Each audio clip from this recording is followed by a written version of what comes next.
Welcome to UPLEVEL, Real Health, Real Talk with Dr. Jenna Blasi. I'm Dr. Jenna. I spent years crafting ways to help women thrive, and I want to help you do the same. On this podcast, we dive deep into health at every level, focusing on the mind, the body, and the spirit. This is where real conversations meet transformational wellness. We'll be talking about all the things that truly matter, from nutrition and fitness to lifestyle, mindset, and personal development. Plus, the real deal on managing stress and navigating menopause. So if you're ready to elevate your health journey with authentic, transformative insights, you're in the right place. Let's get started.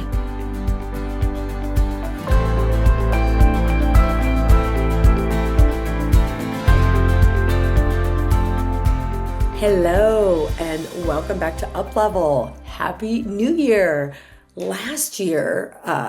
Last week and last year, we closed the year with intention, looking at vision, looking at goals, choosing a word, an energy, a direction.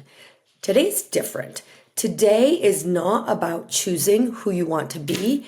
It's about deciding what you are no longer available for. Because here's the truth that nobody really talks about.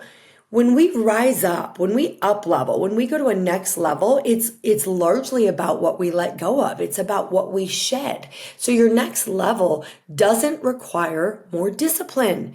It actually requires less tolerance for patterns, behaviors, and identities that no longer fit who you are becoming. So today's episode is about that moment, and you decide right now you stop negotiating with the past version of you.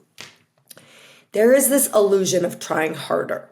And most people enter January with the same strategy. Try harder, be stricter, do more, be better at all the things we tried in the past, but doing it the same way. And effort is rarely the issue. The real issue is where those energetic leaks are. You cannot activate your next level. You cannot step into your next level if you are carrying identities that you've outgrown, if you are staying loyal to patterns that keep you small, if you are keeping emotional doors open to what drains you, if you're still saying yes to the things that don't serve you, you can't get there. And so this is really about shedding, about releasing. What do you need to let go of? What could you surrender to?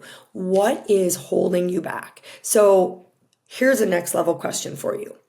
And this is something that should change everything for you. And you ask this to yourself: what version of me is no longer allowed to run the show? Not because she's bad, but because she already did her job. One of my dear friends and mentors, Monica DeMarin, she read at one of the events we were at a letter that she wrote to fear. And it was basically, to paraphrase, grossly paraphrase, like, thank you. Like, I know you've been trying to keep me safe. Like, you have served your purpose, but now it's time to get in the back seat. And I'm going to take the driver's wheel.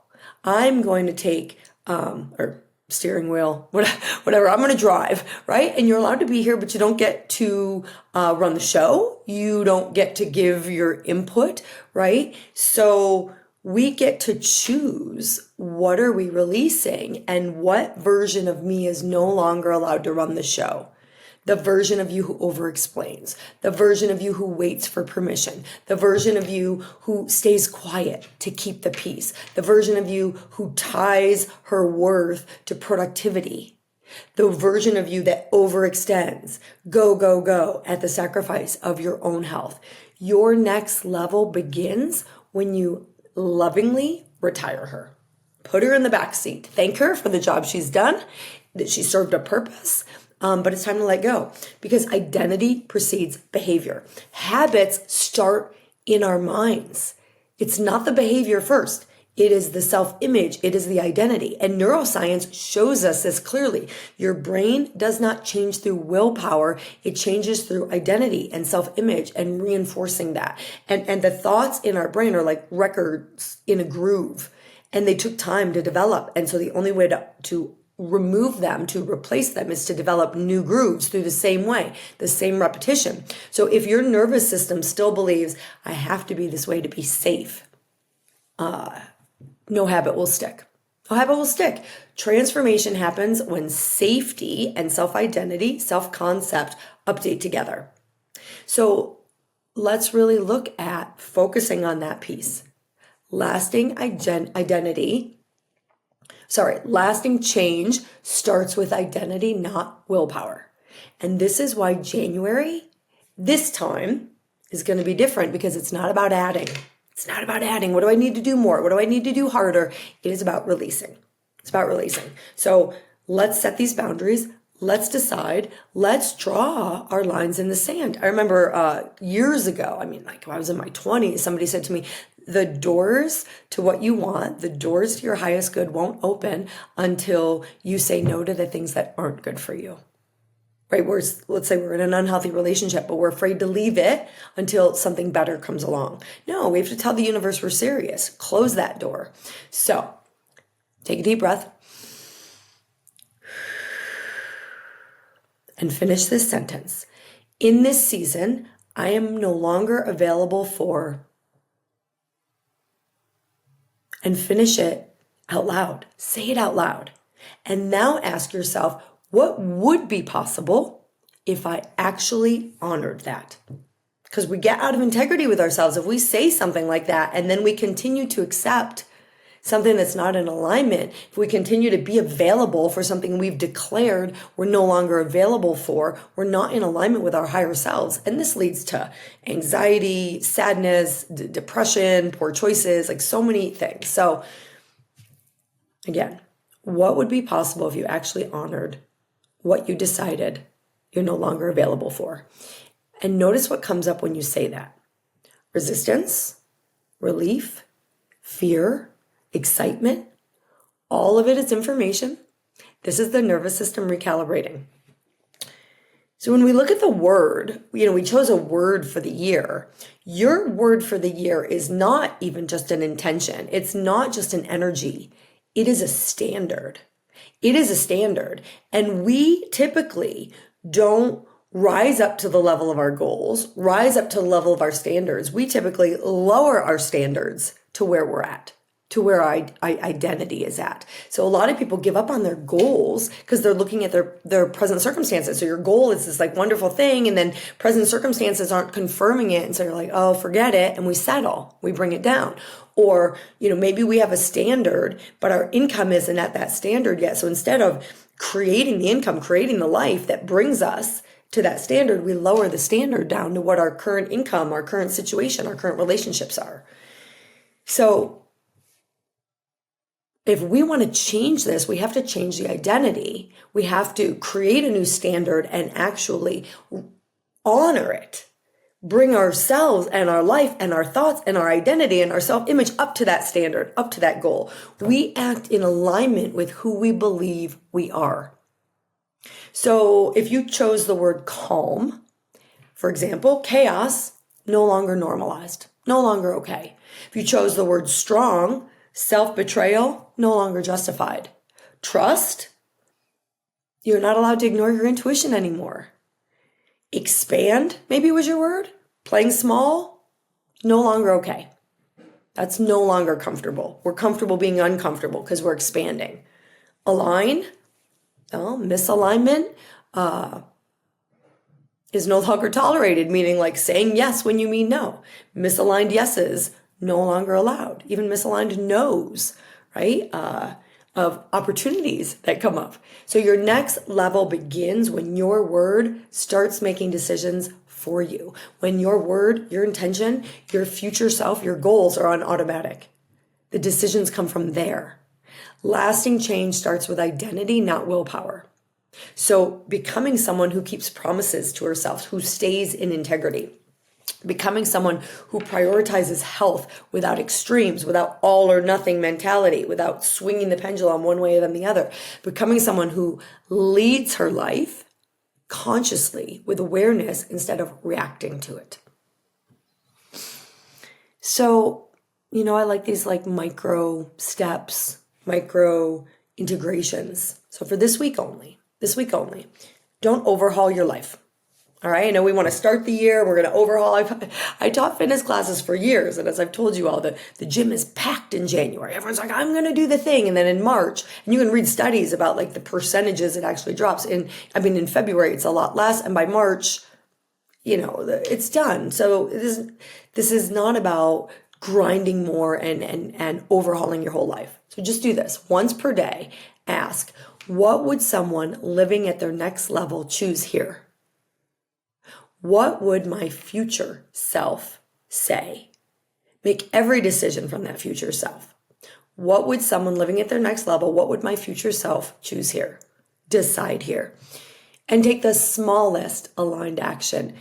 This is how identity shifts. Remember, success is just a series of small wins stacked up over time. Changing your energy and changing your identity is just these little identity shifts that stack up, This is how momentum builds.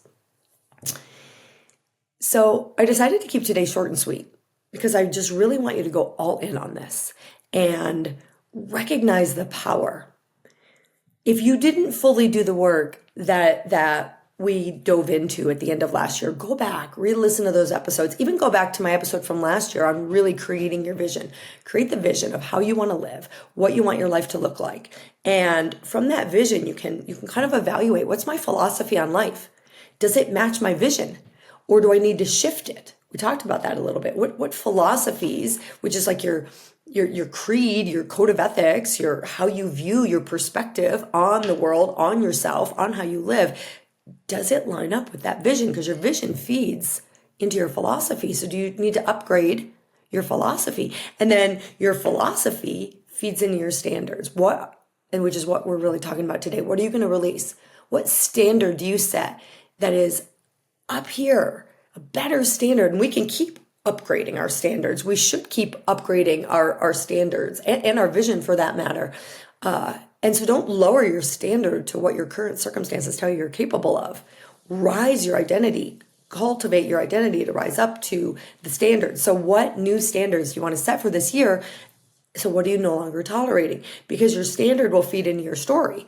And your story is really your standard, and your story is what you tolerate. Oh, I've never made more than X amount. I've never been able to be the weight that I want. I've never prioritized my health. Oh, I've never been motivated or disciplined. That's your story. And that's a standard of what you tolerate. These excuses, right? You want excuses or you want results? Can't have both. And then the story feeds that identity. And then that becomes who you are. Oh, I'm someone that always has bad relationships. Oh, I have the worst luck. Oh, I never win anything, or like whatever your story is. Go all the way upstream. You get to create your story. You get to rewrite this. That strong vision, go deeper into it. Figure out what your goals are. Set a goal for the year, but then break it down into quarterly.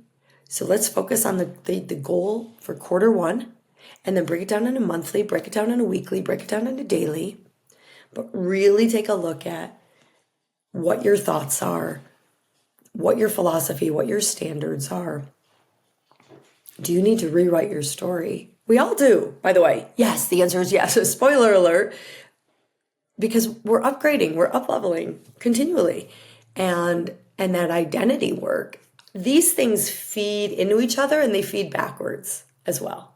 It's sort of like a inside out, outside in. Everything starts within us, but your identity, if you're stuck in that identity, then your story lines up with that. You're going to keep attracting more of that. Your standards are going to line up with that, your philosophy. So work it through repetition, work it through conscious decision. All right. Your next level doesn't arrive one day. It responds to a decision. And it's either day one or one day. So let's make it day one. Decide today. Some colleagues of mine, they have a practice called declare wellness. And I love that. I'm like, yes, declare it. Every time I've had major shifts, it's because I declared it. I decided and I declared it. This is what's happening. This is what's happening and nothing is stopping me. It's a decision. It's a, as Bob Proctor used to say, a committed, irrevocable decision. So that's what your next level responds to. It starts with a decision. Everything you want starts with a decision. It does not matter if you know how you can get it. It doesn't matter if you don't have the income for it. It starts with a decision, and then you start to attract and take action and change your behaviors and change your feelings to line up with that decision. And I have a whole episode on decisions if you want to go deeper into that. But today, what we're talking about is a decision to stop tolerating what no longer fits. Just decide. I'm done. Declare it. A decision to stop tolerating what no longer fits. A decision to trust the version of you that's emerging. A decision to trust that everything in life is happening for you and not to you. That every failure leads to freedom. That every failure leads to information and ultimately to success. Remember, the rocket failed its way to the moon. Off track, course correct. Off track, course correct. I don't remember if I mentioned this in my podcast. I was talking to my members about this recently. Somebody showed me a picture of a calendar, and it had all of these red X's of failures. X, X, X, X, X. Let's say like 3 weeks of X's. And then suddenly a green check mark. And it said, if you knew that you had to fail 21 times to get to success, how quickly would you run towards failure? But instead, most of us are trying to avoid it. We don't want to make change. We're afraid we're going to fail again. Failure leads to success. Because if you don't fail, you're not trying something new. You're not trying something bigger. You're not going for transformation. Let's get out of safety. If you knew you had to fail 21 times and then you'd be super successful, would you fear failure? And I've often said to people, like, what if you put all the effort in and eating right and moving your body and working on your mindset and nothing changed for 6 months, but on the day 1 of the 7th month, everything shifted, but you gave up? Oh, it's not working. Trust what's in alignment. Trust the process. Go all in. Now, change doesn't typically take 6 months, okay? But it can. And these failures are information, but it's not information necessarily that you're on the wrong track. In fact, often it can be that you're being a bolder you, and so there's going to be failures with that. So this is about a decision to move forward without dragging the past with you. Let go of the past failures. Let go. Trust yourself. Trust your guidance, and create a new story. Create that vision of what you want. Set your goals from that. Set your philosophy, your standards, and your story and your identity from what you want and how you want to live and the life you're creating for yourself and your family and who you're becoming. Who's your true self? Who do you want to be? So this year doesn't require a new version of you. It requires a braver commitment to the one you're becoming. It requires a braver self, a decisive self, to let go of the things dragging you down, of the things that don't serve you, whether that's a job, whether that's people in your life, and most importantly, the thoughts in your head, the identity within for what you're tolerating that you can release. And the decision starts now. It starts now. So thank you so much for joining me. I hope you found this powerful and activated to just go into this next year with a different approach. So you can finally shift and have the best year of your life, the best quarter. And for those of you interested in what it would look like to work with me and my team personally through our mentorship or wellness programs, feel free to reach out to us. hello@uplevelholistichealth.com. We have limited spots, but we'll help as many of you as we can. And if that's not for you, or you're not in an area where all of those options are available, just keep showing up here and listening, and share this with the people that you love, that you think would be impactful. Please subscribe so you don't miss an episode, because as I said last time, we are just getting started. And here is to everything starting now as day 1 for the results that you seek. Thank you so much. And again, Happy New Year. See you next time. Thank you for joining me on this episode of UpLevel, Real Health, Real Talk. I hope today's conversation inspired you to take the next step in your health journey, one that nourishes not just your body, but your mind and spirit as well. Don't forget to subscribe so you never miss an episode. And if you found value in today's episode, please leave a review. Until next time, keep learning, keep growing, and keep thriving. And remember, true wellness is a journey, and you are on the right path.